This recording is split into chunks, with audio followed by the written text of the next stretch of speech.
तो नमस्कार, जय हिंद दोस्तों। स्वागत है आपका आपके अपने YouTube channel quick revision classes पर। तो मुख्य सेविका की भर्ती में मैं आपको लगातार नए प्रश्नों को लेकर आ रहा हूं। पिछली क्लास में आपने बाल विकास से जुड़े हुए 50 से अधिक प्रश्न देखे थे।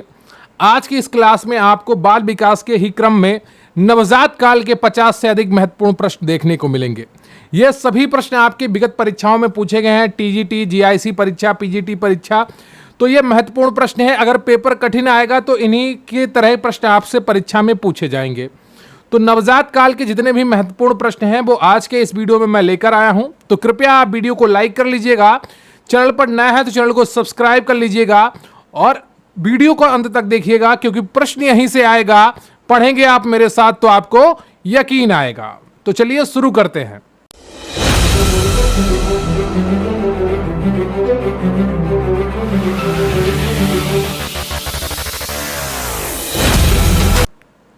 और ये एक इंपॉर्टेंट टॉपिक है, हो सकता है आपको क्लियरली ना दिखे, है ना। मैंने एक किताब ली थी ऑनलाइन परचेज की, टीजीटी क्वेश्चन की, लेकिन वो एज ए पीडीएफ डाउनलोड नहीं हुई। तो जिसकी कारण से आपको यहाँ पर क्वालिटी हो सकता है थोड़ी कम दिखे। फिर भी मैंने कोशिश की है कि आपको एचडी क्वालिटी में दी जाए। आप अपनी वीडियो की क्वालिटी बढ़ा लीजिएगा और मेरे शब्दों पर ध्यान रखिएगा, ठीक है। शब्दों पर ध्यान रखिएगा। और ये पीडीएफ आपको प्रतिज्ञा बैच में और गरिमा बैच में दे दी जाएगी, तो वहां से आप बहुत ही आसानी से इसको पढ़ पाएंगे। वहां पर आपको कोई दिक्कत नहीं होगी जब आप पीडीएफ से पढ़ेंगे। तो 47 क्वेश्चन है आपकी। जन्म से 30 मिनट तक की अवस्था कहलाती है, क्या कहलाती है ये आप समझ लीजिए। ये प्रश्न आपका यूपी टीजीटी 2021 में पूछा गया, पीजीटी 2009 में पूछा गया है। तो जन्म से 30 मिनट तक की अवस्था क्या कहलाती है? पार्ट्यूनेट अवस्था कहलाती है। सी ऑप्शन आपका सही है। तो नवजात अवस्था को दो भागों में विभाजित किया गया है। एक है आपकी पार्ट्यूनेट अवस्था और दूसरी है आपकी नियोनेट अवस्था। पार्ट्यूनेट अवस्था वह है जिसमें बच्चे की नाल काटकर बच्चे को मां से अलग कर दिया जाता है। यह अवस्था 15 से 30 मिनट तक होती है। नियोनेट अवस्था वह अवस्था है जब पार्ट्यूनेट की अवस्था समाप्त हो जाती है तो नियोनेट अवस्था शुरू हो जाती है, और यह जन्म से 2 सप्ताह तक चलती है। कितने? जन्म से 2 सप्ताह तक नियोनेट अवस्था मानी जाती है। क्लियर आपको? अगला प्रश्न है आपका कि जन्म के समय नवजात शिशु के रोने से क्या होता है? तो यूपीएलटी में पूछा गया है, जीआईसी प्रवक्ता एग्जाम 2015 में पूछा गया है, जीआईसी प्रवक्ता एग्जाम 2009 में पूछा गया है। तो बहुत ही ज्यादा महत्वपूर्ण प्रश्न है ये। जन्म के समय नवजात शिशु के रोने से श्वसन क्रिया आरंभ होती है। क्या आरंभ होता है? श्वसन क्रिया आरंभ होती है। 48 का ए ऑप्शन आपका बिल्कुल सही है। तो जन्म के समय नवजात शिशु के रोने से शिशु का क्रंदन अत्यंत महत्वपूर्ण है। रोने के द्वारा उसके फेफड़े फूल जाते हैं, जिससे श्वसन क्रिया प्रारंभ हो जाती है। जन्म के समय प्रारंभ में श्वसन गति 40-45 प्रति मिनट होती है। क्लियर आपको? अगला प्रश्न है आपका कि शिशुओं की ग्रास्पिंग, रूटिंग और सकिंग को कहते हैं इंस्टिंक्ट या ट्रेड या कंडीशनड रिफ्लेक्स या एडिप्टिव रिफ्लेक्स। तो इसका सही उत्तर है आपका डी ऑप्शन, एडिप्टिव रिफ्लेक्स कहते हैं। तो शिशुओं की ग्रास्पिंग, रूटिंग और सकिंग को क्या कहते हैं? एडेप्टिव रिफ्लेक्स कहते हैं। क्लियर है आपको? अगला प्रश्न है आपका कि नवजात शिशु का रोना सहायक है। किसमें सहायक है? अभी आपको बताया गया है श्वसन क्रिया में सहायक है। क्लियर आपको? तो नवजात शिशु का रोना श्वसन क्रिया में सहायक है। जीआईसी प्रवक्ता परीक्षा 2013 में पूछा गया प्रश्न है। 27 दिसंबर 2014 को यह परीक्षा आयोजित हुई थी। तो नवजात शिशु का रोना श्वसन क्रिया में सहायक होता है। जन्म के समय प्रारंभ में श्वसन गति 40-45 प्रति मिनट होती है। एक सप्ताह के अंत तक गति कम होकर 35 मिनट रह जाती है। वयस्कों में श्वसन गति 18 प्रति मिनट रहती है। अगला प्रश्न है आपका कि नवजात शिशु के संवेग हैं। तो नवजात शिशु में कौन कौन से संवेग पाए जाते हैं, यह आपसे पूछा गया है। पीजीटी 2013 का प्रश्न है। तो इसका सही उत्तर है आपका बी ऑप्शन, भय होता है, क्रोध होता है और प्रेम होता है। भय, क्रोध और प्रेम ये नवजात शिशु के संवेग हैं। आप इनको समझिएगा। तो नवजात शिशु के मुख्य संवेग भय, क्रोध, प्रेम है। नवजात शिशु के अंदर भय 5 माह में, क्रोध 3 माह में और प्रेम 10 माह में उत्पन्न होता है। इन क्रियाओं का अनुभव बालक करता है। बालकों के संवेग का अध्ययन 1932 में ब्रिवेज नामक वैज्ञानिक ने किया था। अगला प्रश्न है आपका कि हरलाख के अनुसार शैशवावस्था का काल क्या है? यूपी पीजीटी परीक्षा 2021 में पूछा गया प्रश्न है। तो हरलाख के अनुसार शैशवावस्था है, सही उत्तर है आपका बी ऑप्शन, जन्म से 2 सप्ताह तक।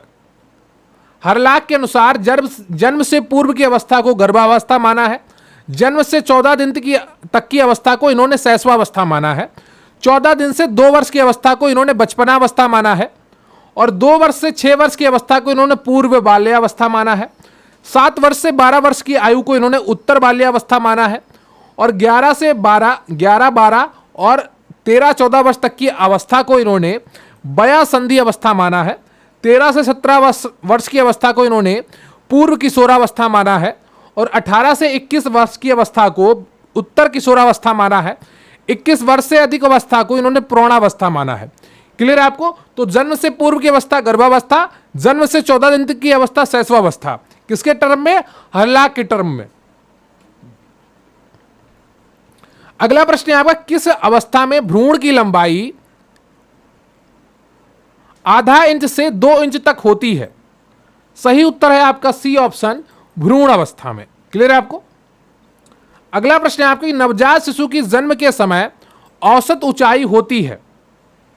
सही उत्तर है आपका ए, 17 से 21 इंच। और अगला प्रश्न है आपका कि शिशु के पैर के तलवों को छूने पर पंजों को बाहर फैलाना तथा सिकोड़ना कहलाता है। क्या कहलाता है, यह आपसे पूछा गया है। शिशु के पैर के तलवों को छूने पर पंजों का बाहर फैलाना तथा सिकोड़ना क्या कहलाता है? सही उत्तर है आपका डी ऑप्शन, बेविंस्की रिफ्लेक्स। तो शिशु के पैर के तलवों को छूने पर पंजों को बाहर फैलाना तथा सिकोड़ना बेविंस्की रिफ्लेक्स कहलाता है। प्लांटर रिफ्लेक्स एक रिफ्लेक्स है जो तब होता है जब पैर के तलवे को कुंद यंत्र से उत्तेजित किया जाता है। प्रति वर्ष 2 रूपों में से एक ले सकता है। स्वस्थ वयस्कों में प्लांटर रिफ्लेक्स की नीचे की ओर प्रतिक्रिया का कारण बनता है। अगला प्रश्न है आपका कि शैशवावस्था का सबसे महत्वपूर्ण समायोजन है? सही उत्तर है आपका डी ऑप्शन, उपरोक्त सभी। क्लियर है आपको? तो शैशवावस्था का सबसे महत्वपूर्ण समायोजन क्या है? तापमान परिवर्तन, श्वास लेना, चूसना व निगलना, ये सभी क्या है? ये महत्वपूर्ण समायोजन है। अगला प्रश्न है आपका, जन्म के पश्चात नवजात शिशु का प्रथम सप्ताह में वजन कम हो जाता है क्योंकि? तो सही उत्तर है आपका बी ऑप्शन, वह बाह्य वातावरण में सामंजस्य बैठाता है। क्या करता है? वह बाह्य वातावरण में सामंजस्य बैठाता है। जन्म के पश्चात नवजात शिशु का प्रथम सप्ताह में वजन कम हो जाता है क्योंकि वह बाह्य वातावरण में सामंजस्य बैठाता है।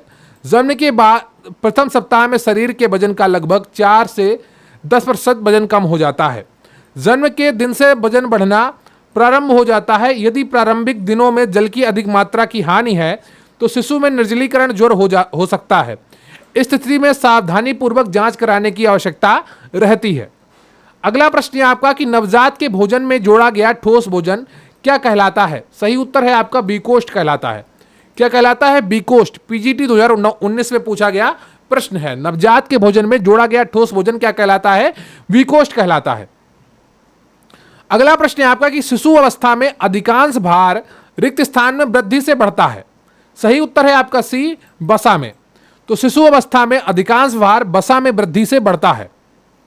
अगला प्रश्न है आपका कि नवजात को हीमोलाइटिक रोग रिक्त स्थान के कारण होता है। सही उत्तर है आपका ए, आरएच असंगतता। अगला प्रश्न है आपका कि जन्म से 8 से 12 मास के बच्चे की विकास अवधि को क्या कहा जाता है? सही उत्तर है आपका बी, शैशव काल कहा जाता है। ठीक है, क्या कहा जाता है? शैशव काल। अगला प्रश्न आएगा कि नवजात शिशु के आकलन में हेतु अपगर मापनी में दो कर प्राप्तांक किसके लिए दिया जाता है?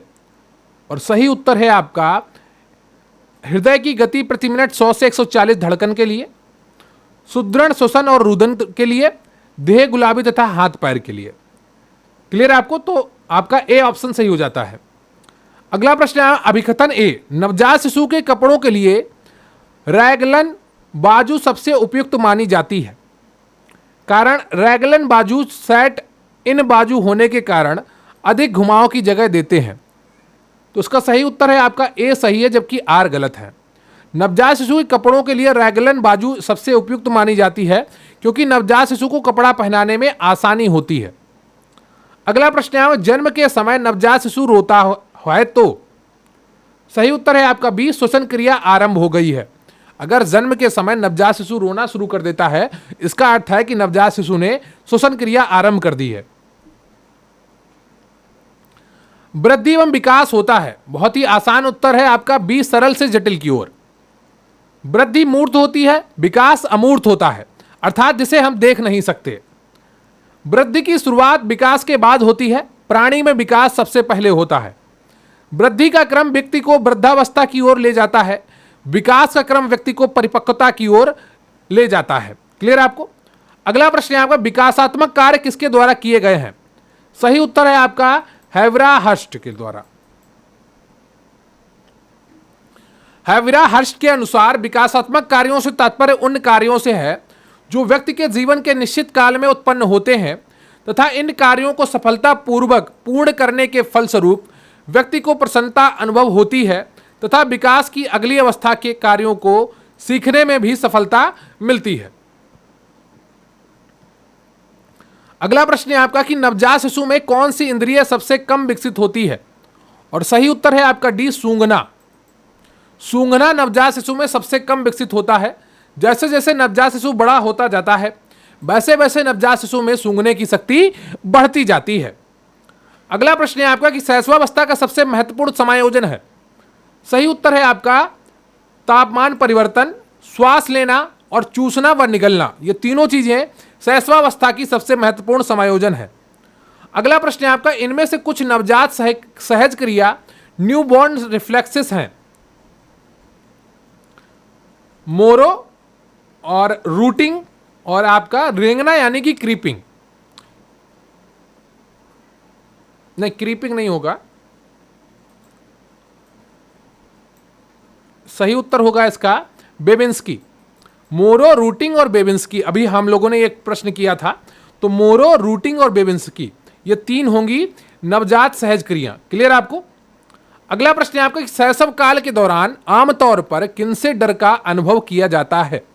और सही उत्तर है आपका ए, अजनबियों का डर। देखिए बहुत ही आसान प्रश्न है, आप अगर थोड़ा ध्यान देंगे तो इसको बिना पढ़े भी आप कर सकते हैं, है ना। तो शैशव काल के दौरान आमतौर पर किनसे डर का अनुभव किया जाता है? बच्चा जब अजनबियों के पास जाता है तो कुछ डर जाता है। हर बच्चा नहीं डरता है, लेकिन कुछ बच्चे डरते हैं। अगला प्रश्न है आपका कि यौवनावस्था को विभाजित किया गया है। यौवनावस्था को दो अवस्थाओं में विभाजित किया गया है। एक है आपकी आरंभिक किशोरावस्था जो 13 से 16 वर्ष की होती है, और दूसरी है आपकी उत्तर किशोरावस्था 17 से 18 वर्ष।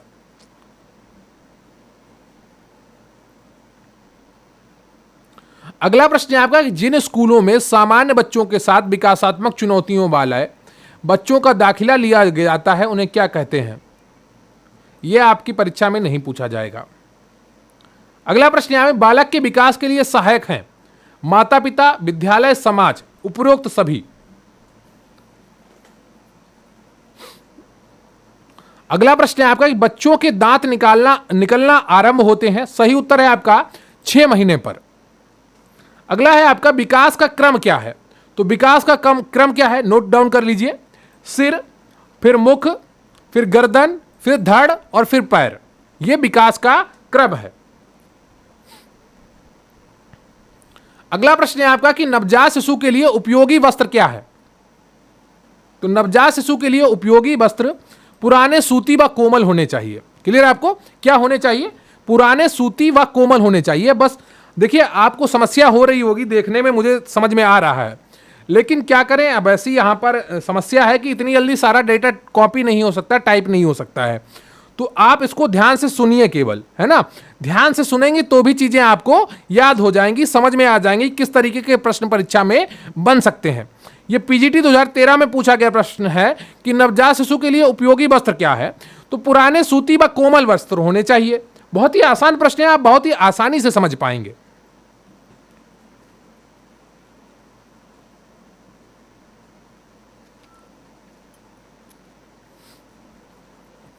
तो अगला प्रश्न है आपका कि मुख दंसन की अवस्था होती है और सही उत्तर है आपका ए 8 से 18 माह। तो मुख्य दंशन की अवस्था 8 से 18 माह होती है। मुखीय दंशन अवस्था में बालक खाने की चीज को देखकर उसे मुख में डालकर काटने अथवा चूसने की प्रक्रिया द्वारा अपने अंदर की भावना की इच्छा को पूरा करता है। अगला प्रश्न है आपका कि शिशुओं की क्रीपर आयु कब से कब तक मानी जाती है? और सही उत्तर है आपका बी ऑप्शन 2 से 4 महीना। क्रीपर आयु कब से कब मानी जाती है? 2 से 4 महीना तक की मानी जाती है। अगला प्रश्न है आपका कि धीमा विकास करने वाले बच्चों की पहचान है। सही उत्तर है आपका सी ऑप्शन गति व कुशलता में देरी। जो धीमा विकास करते हैं बच्चे, उनमें गति और कुशलता में देरी होती है। अगला प्रश्न है आपका 3 किलोग्राम भार वाले नवजात शिशु मानव शिशु का भार लगभग 2 गुना हो जाएगा। तो सही उत्तर है आपका 3 माह में। 3 माह में लगभग 2 गुना हो जाएगा अगर बालक स्वस्थ रहता है तो। और लंबाई क्रमशः लड़के की 61.1 सेंटीमीटर और लड़की की 60.2 सेंटीमीटर होती है। अगला प्रश्न है आपकी अच्छी आदतें डालने का समय है। सही उत्तर है आपका जन्म से 5 वर्ष तक। अगर आप बच्चे को जन्म से 5 वर्ष तक की आयु में अच्छी आदतें डाल देंगे तो फिर वो काफी समय तक अच्छा बना रहता है। अगला प्रश्न है आपका हरलाख के अनुसार विकास का अर्थ क्या है?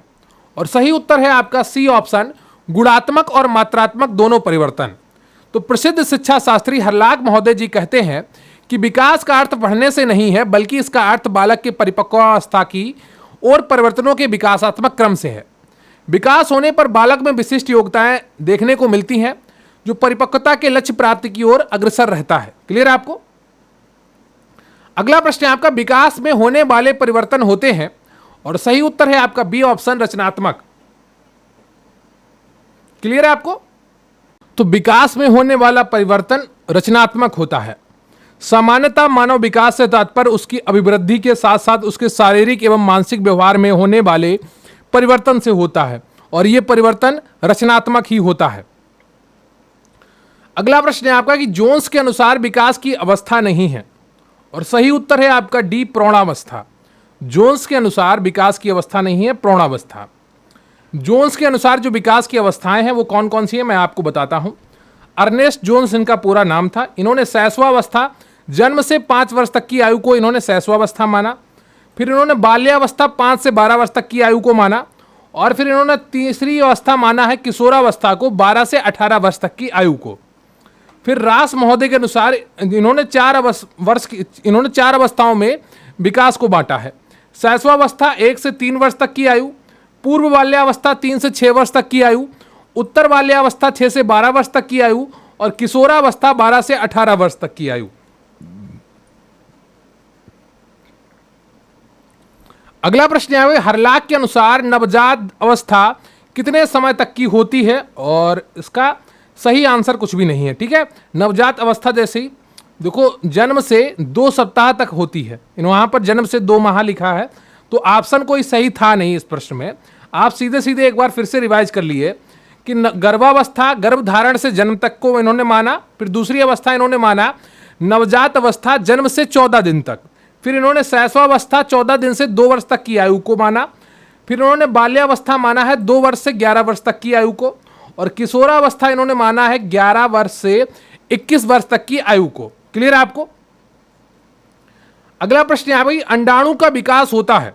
तो सही उत्तर है आपका वयासंधि अवस्था में। मानव शरीर में अंडाणु का विकास वयासंधि अवस्था में होता है। दैहिक दृष्टि से एक व्यक्तित्व किशोर कहा जाता है जब उसमें वयासंधि अवस्था आरंभ होती है, अर्थात संतान उत्पन्न करने की योग्यता आ जाती है। वास्तविक आयु की दृष्टि से यह अवस्था 12 वर्ष की आयु से 15 वर्ष की आयु के मध्य प्रारंभ माना जाता है। सामान्यतः पुरुषों में इस अवस्था की शुरुआत 13 से 14 वर्ष तक तथा स्त्रियों में इसकी शुरुआत 12 से 13 वर्ष के मध्य मानी जाती है। अगला प्रश्न है आपके बालक का मन ही अध्यापक की पाठ्य पुस्तक है, यह कथन किसका है? और सही उत्तर है आपका रूसो का है। क्लियर है आपको? अगला प्रश्न है मानव विकास की प्रक्रिया का मूलभूत संप्रत्यय क्या है? सही उत्तर है आपका विकास का अर्थ एवं परिभाषा, यह भी है। विकास की विशेषताएं, यह भी सही है। विकास एवं अभिवृद्धि में अंतर, यह भी सही है। तो डी ऑप्शन आपका बिल्कुल सही हो जाता है। अगला प्रश्न है, विकास का अर्थ है व्यवस्थित परिवर्तन जो परिपक्वता की प्राप्ति में सहायक हो। यह कथन किसका है? यह हरलाक का कथन है। हरलाक का मानना था कि विकास का अर्थ वह है जो व्यवस्थित परिवर्तन हो और जो परिपक्वता हासिल करने में सहायक हो, वही विकास कहलाता है हरलाक महोदय के अनुसार। ड्रेयर के अनुसार विकास प्राणी में प्रगतिशील परिवर्तन है जो कि किसी निश्चित लक्ष्य की ओर निरंतर निर्देशित होता है। मुनरो के शब्दों में कहा गया है कि विकास परिवर्तन श्रृंखला की वह अवस्था है जिसमें बालक भ्रूणावस्था से प्रौढ़ावस्था तक गुजरता है। अगला प्रश्न है आपका कि शैशवावस्था क्या है? तो सही उत्तर है आपका समायोजन की अवस्था। जो बालक की शैशवावस्था होती है वो समायोजन की अवस्था होती है। बालक वातावरण से समायोजन करता है, अपने परिवार से समायोजन करता है, भोजन के साथ समायोजन करता है, तो वो लगातार समायोजन करता रहता है। फ्रायड ने इस अवस्था को बालक का निर्माण काल कहा है। क्लियर है आपको? अगला प्रश्न है आपकी वैधानिकता के आधार पर बाजार का वर्गीकरण है। तो ये बाजार वाला प्रश्न आपसे नहीं पूछा जाएगा। अगला प्रश्न है आपका शिशुशाला में दिनचर्या का आरंभ बच्चों द्वारा होता है। सही उत्तर है आपका ए, प्रार्थना गीत के साथ। अगला प्रश्न है आपका शिशु पालन एवं सामाजिकरण की प्रक्रिया का संबंध होता है, और सही उत्तर है आपका विभिन्न साधनों एवं या संस्थानों से। अगला प्रश्न है आपका जन्म के समय शिशु के सिर की लंबाई पूरे शरीर की लंबाई का कितना होती है, और सही उत्तर है आपका 1/4। कितना होती है? 1/4 होती है। अगला प्रश्न है किस काल में बालक अधिकांश बातें घर वालों के अनुकरण द्वारा सीखता है, और सही उत्तर है आपका शैशवावस्था। शैशवावस्था में बालक अधिकांश समय उसका घर वालों के साथ ही बीतता है, तो वो घर वालों का अनुकरण करके ही बातें सीखता है, भाषा सीखता है, बोलने का ढंग सीखता है, घर में जो हो रहा होता है वो सीखता है। अगला प्रश्न है आपका कि धीमा विकास करने वाले बच्चों को इसके द्वारा पहचाना जाता है, और सही उत्तर है आपका ए, गति व कुशलता में के समन्वय में देरी होती है। धीमा विकास करने वाले के बच्चों में वो धीरे धीरे कार्य करते हैं, धीरे धीरे चीजों को सीखते हैं। अगला प्रश्न है आपका कि जन्म के समय एक भारतीय बच्चे की औसत ऊंचाई होती है, और सही उत्तर है आपका सी ऑप्शन 50 सेंटीमीटर। जन्म के समय नवजात शिशु की लंबाई लगभग 46 से 50 सेंटीमीटर होती है, जबकि भारतीय बच्चे की औसत ऊंचाई लगभग 49 सेंटीमीटर होती है। सामान्यतः यह देखा जाता है कि जन्म के समय लड़कियों की अपेक्षा लड़कों की लंबाई अधिक होती है। अगला प्रश्न है आपका किस उम्र के बच्चे का आरंभिक वजन दुगना हो जाता है, और सही उत्तर है आपका 6 माह। सामान्यतः नवजात शिशु का जन्म 36 से 38 सप्ताह में होता है। शिशु का भार लगभग 6 माह में दुगना हो जाता है।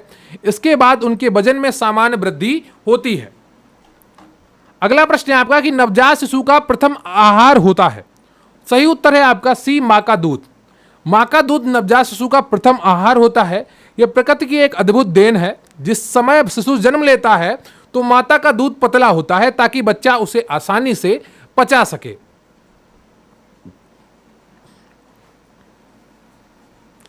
अगला प्रश्न है आपका सूर्य की किरणों से निम्न में से कौन सा विटामिन प्राप्त होता है, और बहुत ही आसान उत्तर है, सभी को पता है, विटामिन डी।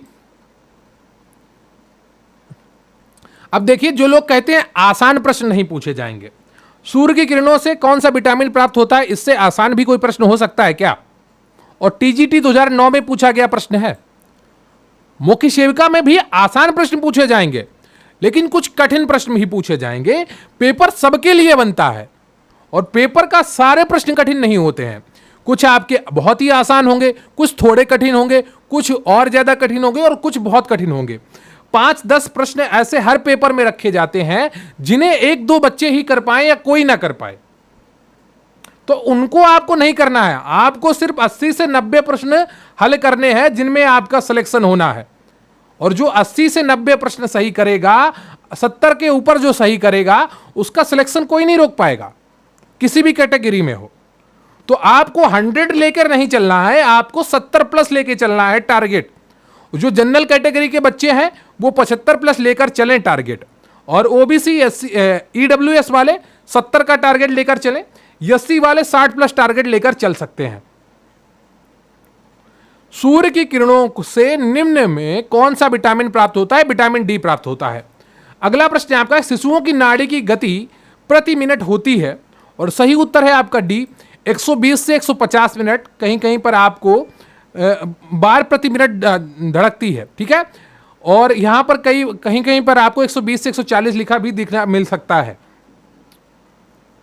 वयस्क व्यक्तियों की नाड़ी की गति केवल 72 बीट्स प्रति मिनट होती है। सोते समय शिशुओं की नाड़ी की गति 123.5 बीट्स प्रति मिनट तथा रोते समय 218.5 बीट्स प्रति मिनट तक हो जाती है। अगला प्रश्न है, नवजात शिशु के शरीर में कुल कितनी हड्डियां होती हैं? बहुत ही आसान है, इसका उत्तर 270 होती हैं। क्लियर है आपको? और 13 से 14 वर्ष तक की आयु तक पहुंचते पहुंचते हड्डियों की संख्या 250 रह जाती है, किंतु परिपक्वता आयु तक पहुंचते पहुंचते हड्डियों की कुल संख्या 206 रह जाती है। अस्थियों के जुड़ने के साथ साथ उनमें कठोरता भी आती है, और शरीर के विभिन्न अंगों की अस्थियों के कठोर होने की गति भिन्न भिन्न रहती है। अगला प्रश्न है, एक स्वस्थ नवजात शिशु का जन्म के समय औसत वजन होता है? सही उत्तर है आपका बी ऑप्शन, 2.5 किलोग्राम। 2.5 से 3.5 किलोग्राम औसत वजन होता है, और जो 2 से 2.5 किलोग्राम से कम होता है जिनका वजन, वो अब परिपक्व शिशु और या कुपोषित शिशु कहलाते हैं। अगला प्रश्न आपका, एक शिशु घुटने के बल चलना जिस आयु में प्रारंभ करता है यह है? तो सही उत्तर है आपका बी ऑप्शन, 7 से 9 महीने। तो एक शिशु घुटने के बल चलना जिस आयु में प्रारंभ करता है वो 7 से 9 महीने की आयु है। टीजीटी राजस्थान में पूछा गया ये प्रश्न था। क्लियर आपको? तो आपका ये नवजात काल के जितने भी प्रश्न थे वो सभी करवा दिए गए हैं, और मैंने पूरी कोशिश की है कि आपको अच्छे तरीके से समझ में आए। हो सकता है आपको क्वालिटी थोड़ी डाउन लगी हो वीडियो की, क्योंकि आप यहाँ पर पढ़ने में समस्या आ सकती है जिन लोगों को थोड़े देखने में तकलीफ है। लेकिन अगर आप क्वालिटी बढ़ाकर देखेंगे वीडियो तो कोई दिक्कत नहीं आएगी। वैसे भी मैं बहुत कम समय में आपको ज़्यादा चीज़ें पढ़ाता हूँ, तो आप इन वीडियो को डाउनलोड करके भी देख सकते हैं एचडी क्वालिटी में, या आप सीधे देख सकते हैं एचडी क्वालिटी में, कोई दिक्कत नहीं है। बहुत कम डाटा खर्च होगा आपका। अगर आप 360 पिक्सल 480 पिक्सल पर देखेंगे, ज़्यादा डाटा नहीं खर्च होगा। तो आप अच्छी तैयारी करिए। अगला टॉपिक बाल्यावस्था है। अब आप कमेंट करके बताइए कि इसी तरीके से मैं आपको बाल्यावस्था के टीजीटी वाले क्वेश्चन, पीजीटी वाले क्वेश्चन कराऊं या नहीं। कमेंट करके बताइएगा। तो अगर आप हाँ कहेंगे तो मैं आपको करवा दूंगा अगली क्लास में। अगर आप नहीं कहेंगे तो नहीं करवाऊंगा। आप डिसाइड कर लीजिए। आपको इसी तरीके सारे क्वेश्चन देखने हैं जितने भी टीजीटी पीजीटी में पूछे गए प्रश्न हैं। मैंने तो किताब खरीद ली है आपके लिए। अब आपको समझ में आ रहा है कि नहीं आ रहा, कमेंट करके जरूर बताइएगा। मैं तो आपके लिए लगातार मेहनत कर रहा हूं, तो आप अपना कमेंट करके बताइएगा कि आपका क्या मन है। ऐसे प्रश्न आप पढ़ना चाहते हैं या नहीं पढ़ना चाहते हैं। ये टीजीटी पीजीटी के प्रश्न हैं। हो सकता है परीक्षा में 1-2 प्रश्न यहाँ से पूछ लिए जाएं, 3-4 प्रश्न पूछ लिए जाएं, इसलिए इनको भी देखना बहुत ही ज़्यादा जरूरी है। जो गर्भकाल है, बाल विकास अवस्था है, ये बहुत ही कठिन टॉपिक है। इनको बार बार पढ़ना बहुत ही ज़्यादा जरूरी है। ये बात आप भी समझ रहे होंगे। तो इसीलिए मैं भी समझ रहा हूं और आपको ये चीज़ बार बार करवाने की कोशिश कर रहा हूं कि कहीं ना कहीं से आपको ये सारी चीज़ें मिल जाएं और आपकी जो भी समस्या है वो दूर हो जाए। तो कृपया वीडियो को लाइक कर लीजिएगा। चैनल पर नया है, चैनल को सब्सक्राइब कर लीजिएगा। कोई डाउट हो मन में कमेंट करके बताइएगा, और ये जरूर बताइएगा कि बाल्यावस्था वाले मैं इसी तरीके से क्वेश्चन लेकर आऊं या नहीं लेकर आऊं। तो और अगर आप पीडीएफ प्राप्त करना चाहते हैं इस टॉपिक की या अन्य किसी टॉपिक की, तो आप कमेंट करके बताइएगा। और आपको व्हाट्सएप नंबर 94,533,66,279 पर मैसेज करना है। मात्र 154 रुपये देकर आप ये सभी पीडीएफ प्राप्त कर सकते हैं। तो आप जरूर जुड़िए, और डिस्क्रिप्शन बॉक्स में पीडीएफ बैच से जुड़ने का लिंक भी मिल जाएगा। ये पीडीएफ बहुत ही महत्वपूर्ण है। आपको समझ में आएगा कि किस तरीके से प्रश्न पूछे जाते हैं परीक्षाओं में। ये सभी प्रश्न परीक्षाओं में पूछे हुए हैं, टीजीटी की परीक्षा में, पीजीटी की परीक्षा में, जीआईसी की परीक्षा में। तो आपको एक अंदाजा लग जाएगा मोटा मोटा कि किस तरीके के प्रश्न परीक्षाओं में पूछे जाते हैं। तो थैंक यू वेरी मच, बहुत बहुत धन्यवाद आपका। जय हिंद, जय भारत। तो शिक्षक दिवस के अवसर पर एक ऑफर लेकर आए थे हम आपके लिए। प्रतिज्ञा पीडीएफ बैच से आप में से काफ़ी लोग जुड़ना चाहते थे और बार बार कह रहे थे सर डिस्काउंट दे दीजिए, फीस कम कर दीजिए। तो आप सभी के लिए मात्र 154 रुपये में प्रतिज्ञा पीडीएफ बैच उपलब्ध है हमारे चैनल पर। तो व्हाट्सएप नंबर जो स्क्रीन पर आपको दिखाया जा रहा है उस पर आप व्हाट्सएप मैसेज करिए, या डिस्क्रिप्शन बॉक्स में दिए गए लिंक से भी आप इस बैच से जुड़ सकते हैं। मात्र 154 रुपये में आपको सभी टॉपिक्स की पीडीएफ प्रोवाइड की जाएंगी, मॉक टेस्ट की पीडीएफ प्रोवाइड की जाएंगी, और सभी एमसीक्यू की भी पीडीएफ प्रोवाइड कराई जाएंगी। आपकी बहुत अच्छी तैयारी होगी अगर आप इस बैच से जुड़ेंगे। तो जल्दी जुड़िए और अपनी तैयारी को मजबूत करिए और सफलता हासिल करिए इस भर्ती परीक्षा में।